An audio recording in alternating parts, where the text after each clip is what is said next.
I ever tell you about my neighbor Bill? Man, he was a bit of a conspiracy theorist, but he's pretty cool. I mean, he liked me. I always telling me, hey, I like you. You're not like the rest of the people in the trailer park. I mean, he liked everybody just fine, but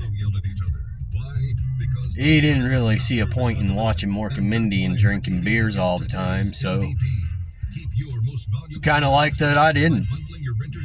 So he's telling me one day about when his boy died, his oldest boy, Bill Jr.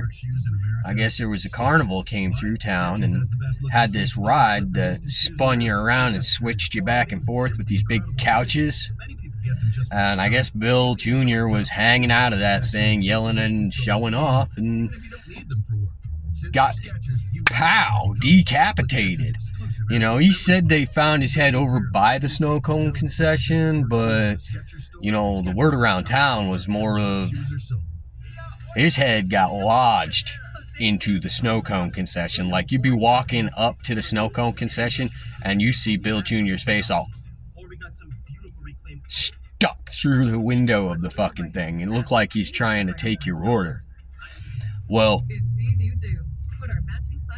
I guess not long after Bill Jr. died, this pamphlet come in the mail from Pueblo, Colorado, and it was entitled, "Do you know what the rich are doing to our soil?"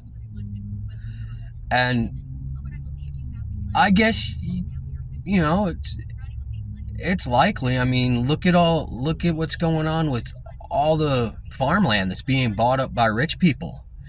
There ain't nothing being grown on it, and they're not building anything on it. They're just taking it, and they're not doing anything with it.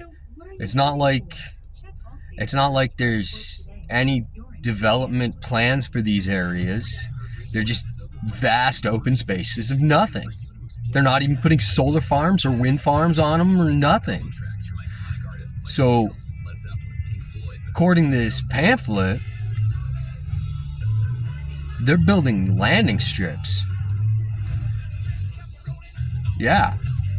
Rich people are buying up the land and building landing strips for rich Martians.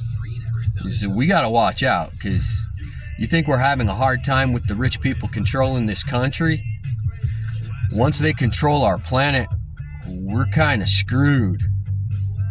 So, not everybody can really grasp this, you know? Like that crackhead kid that delivers newspapers in the neighborhood.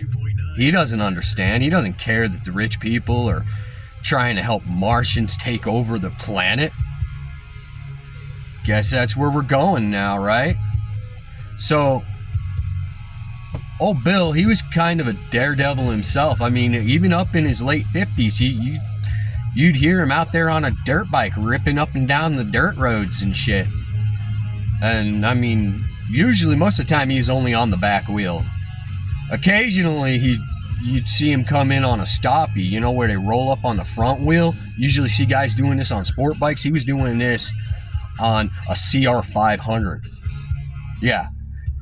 He's more than a daredevil. This dude had some screws loose. So I understand why Bill Jr. was always trying to seek a thrill, but I mean, a little more common sense would have been helpful. You know, you got to keep your head, right? So, I guess old Bill, he was pretty normal before that happened. I mean, he didn't come to the trailer park till after Bill Jr. died. I hear he was one of them rich people back in the day. Before the incident, I mean, he really lost it, you know? Lost his wife.